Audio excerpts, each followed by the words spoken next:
Mari kita berdoa sebelum kita belajar di bagian firman Tuhan. Bapa di surga, saat ini kami kembali mau belajar di bagian firman Tuhan. Roh Kudus menolong kami supaya kami boleh mengerti dan kami melakukannya. Di dalam nama Tuhan Yesus kami berdoa. Amin. Kita akan merenungkan bagian firman Tuhan dari Yohanes 17 ayat 24 sampai 26.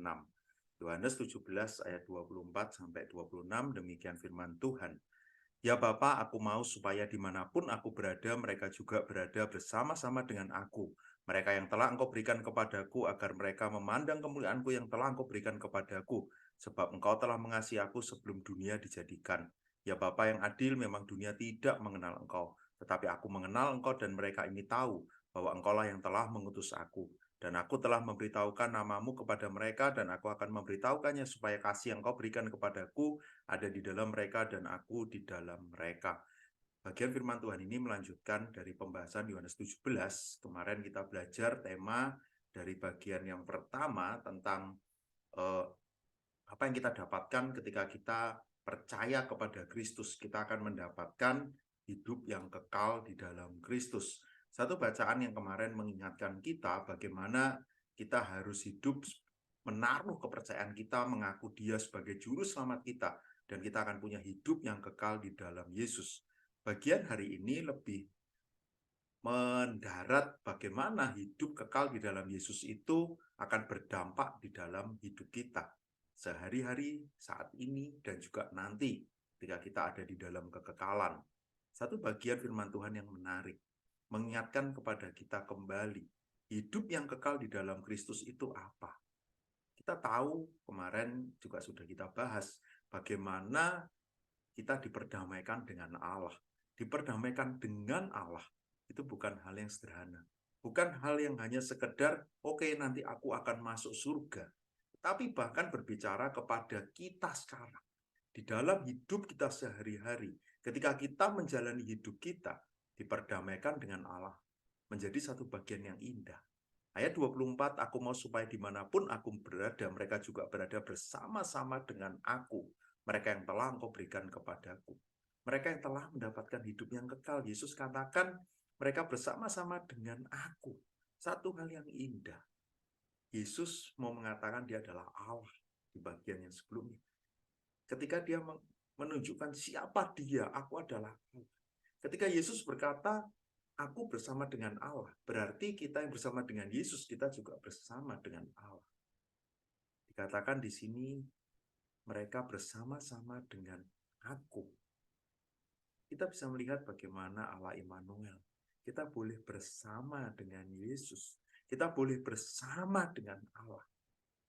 Kalau kita lihat ayat 25 menunjukkan bagaimana sebelum manusia diselamatkan, dunia tidak mengenal Engkau, tetapi aku mengenal Engkau.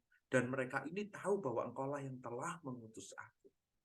Kita bukan hanya bersama-sama dengan Yesus, tapi semakin hari, kita pun akan semakin mengenal siapa Allah itu. Melalui relasi yang dekat dengan Tuhan, kita akan semakin mengenal siapa Dia. Ayat 26, dan aku telah memberitahukan namamu kepada mereka, dan aku memberitahukannya supaya kasih yang Engkau berikan kepadaku ada di dalam mereka. Kasih yang ada di dalamku. Saudara, kalau kita lihat lagi ayat 24, sebab Engkau telah mengasihi aku, kita pun akan boleh semakin melihat bahwa Allah mengasihi kita. Allah mengasihi manusia yang sudah ditebus ini. Manusia berdosa yang dulu jauh dari Tuhan, yang mungkin kita tidak mengenal Tuhan. Tapi ketika kita sudah diselamatkan, ketika kita mendapatkan hidup yang kekal itu, sekarang kita boleh merasakan kasih Tuhan itu.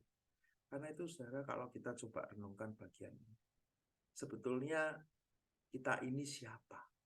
Kita bersyukur kalau kita adalah orang-orang yang sekarang boleh menjadi umat Allah.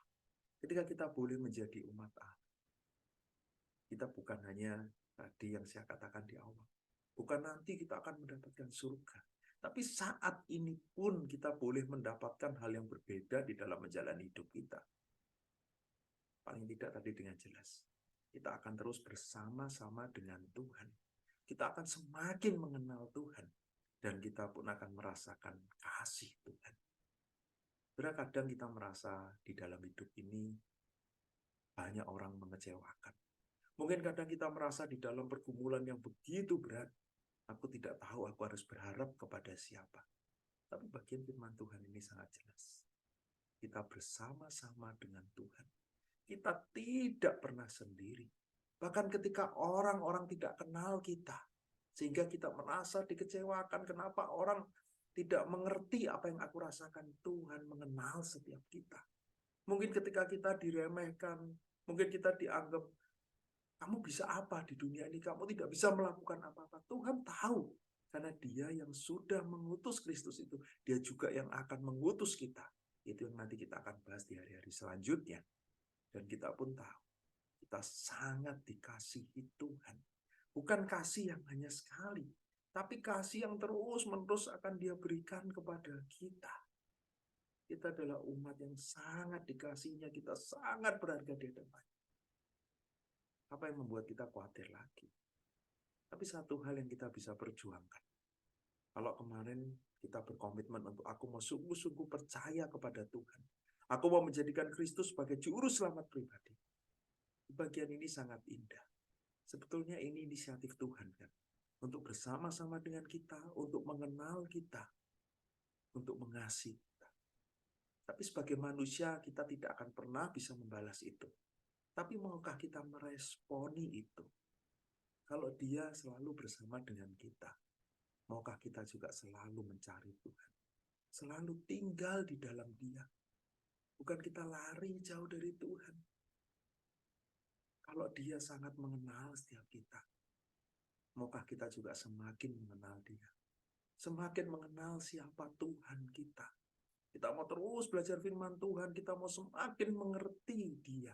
Sehingga kita pun semakin mengerti apa yang harus kita lakukan bagi dia. Kalau dia sangat mengasihi kita. Dengan kasih yang begitu luar biasa. Kristus mati di kayu salib bagi kita. Sudahkah kita mengasihi Tuhan dengan sepenuh hati kita? Kasih yang kita tidak bisa meresponi sebesar apa yang Tuhan sudah berikan. Tapi Tuhan meminta hati. Ketika Tuhan sudah mengasihi kita, hati yang mau mengasihi dia. Hati yang akhirnya ketika sadar kasih Tuhan itu begitu berlimpah, kita pun mau mengasihi sesama. Maukah kita berkomitmen tinggal di dalam Tuhan itu? Tema hari ini tinggal di dalam kasih Kristus. Apakah itu yang sudah kita perjuangkan selama ini? Lihatlah betapa besar kasih-Nya. Maukah kita terus mengasihi dia? Lihatlah bagaimana kita begitu berharga di hadapannya. Maukah kita juga melihat bersama dengan Tuhan itu bagian paling berharga dalam hidupku. Ketika dia sungguh-sungguh mau bersama dengan kita. Semoga setiap hari. Bukan hanya di masa-masa mendekati Paskah, Jumat Agung, atau hari-hari khusus, atau bahkan di tengah pergumulan baru kita mencari Tuhan. Tapi di dalam setiap masa hidup kita. Di dalam susah maupun di dalam senang. Ketika kita boleh merasakan begitu banyak hal yang indah. Kita boleh melihat semua ada di dalam anugerah dan penyertaan Tuhan. Semua bukan kekuatan kita, tapi hanya karena anugerah. Mari kita terus tinggal di dalam kasih Tuhan. Terus mau mengenal dia. Mari kita berdoa. Bapa di surga, kami bersyukur Engkau sangat mengasihi kami. Engkau selalu beserta dengan kami dan Engkau mengenal setiap kami pribadi demi pribadi. Terima kasih Tuhan. Itu membuat kami yakin menjalani hari-hari kehidupan kami. Karena kami tidak pernah ditinggalkan. Ampuni Tuhan, justru seringkali kami yang meninggalkan Engkau. Seringkali kami belum mengasihi Engkau dengan sepenuh hati kami. Ampuni kami Tuhan. Seringkali bahkan kami juga menjauh dan tidak mau mengenal Tuhan. Kami belum tekun belajar firman Tuhan untuk semakin mengerti siapa Engkau dan apa yang harus kami lakukan sebagai anak-anak Tuhan. Biarlah di doa puasa ini kami belajar bagaimana kami harus berjuang untuk tinggal di dalam Engkau. Karena kami memerlukan Engkau. Kami tidak bisa berbuat apa-apa tanpa Tuhan. Tapi kami bersyukur. Karena kami punya Tuhan. Kami tidak pernah dibiarkan sendiri. Terima kasih Tuhan. Di dalam nama Tuhan Yesus kami berdoa. Selanjutnya untuk hari yang kedua ada beberapa pokok doa. Kalau kemarin kita berdoa untuk keluarga, hari ini kita berdoa untuk bangsa kita. Kita berdoa untuk pemerintahan, khususnya Presiden Jokowi dan semua pemimpin bangsa kita boleh menjalankan pemerintahan dengan baik. Kita berdoa untuk semua rakyat Indonesia, khususnya anak-anak Tuhan, boleh mengikuti apa yang pemerintah sudah atur, boleh mengikuti banyak hal sehingga kita boleh bersama-sama bergandeng tangan untuk memajukan bangsa ini. Kita juga berdoa untuk Lebaran sebentar lagi, mungkin banyak yang berlibur, banyak yang mudik, supaya semua berjalan dengan aman, semua juga selamat sampai ke tujuan. Kita juga berdoa untuk kondisi perekonomian di Indonesia ini juga segera pulih. Kita juga berdoa untuk situasi keamanan, khususnya untuk masa-masa mendekati pemilu, supaya semua juga dapat berjalan dengan baik. Kadang ada banyak berita-berita bohong, banyak hoax yang mulai disebarkan supaya orang mulai saling bermusuhan dan punya kebencian. Kita berdoa supaya ini dijauhkan dari bangsa kita. Mari kita bersama-sama berdoa. Bapa di surga, kami bersyukur kami ada di Indonesia, bukan kebetulan. Kami mau berdoa untuk pemimpin kami, untuk presiden kami, dan semua pemimpin yang lain. Berikan mereka hikmat di dalam mengatur bangsa ini, memimpin bangsa ini. Tapi juga berikan kami hati sebagai rakyat. Kami mau taat, kami mau bersama-sama bergandeng tangan, memikirkan kemajuan, kesejahteraan bangsa ini. Bukan hanya memikirkan kepentingan kami sendiri, kelompok kami sendiri, bahkan agama kami sendiri. Kami mau bergandeng tangan untuk kemajuan bangsa ini. Kami juga berdoa untuk perekonomian bangsa ini yang perlu pemulihan setelah COVID yang begitu panjang. Tuhan yang tolong supaya pemulihan itu juga bisa segera terjadi.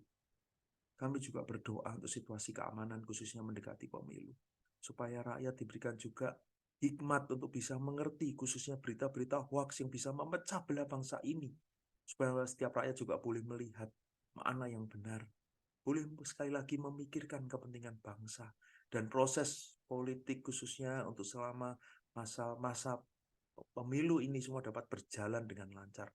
Tuhan yang tolong, kami yakin Tuhan berkuasa atas bangsa ini. Mampukan kami juga sebagai anak-anak Tuhan boleh menjadi berkat, boleh menjadi saksi, boleh menjadi garam dan terang bagi Indonesia ini. Nama Tuhan yang dipermuliakan, kasih Tuhan boleh dirasakan melalui kami yang ada di bangsa ini. Di dalam nama Tuhan Yesus kami berdoa. Amin.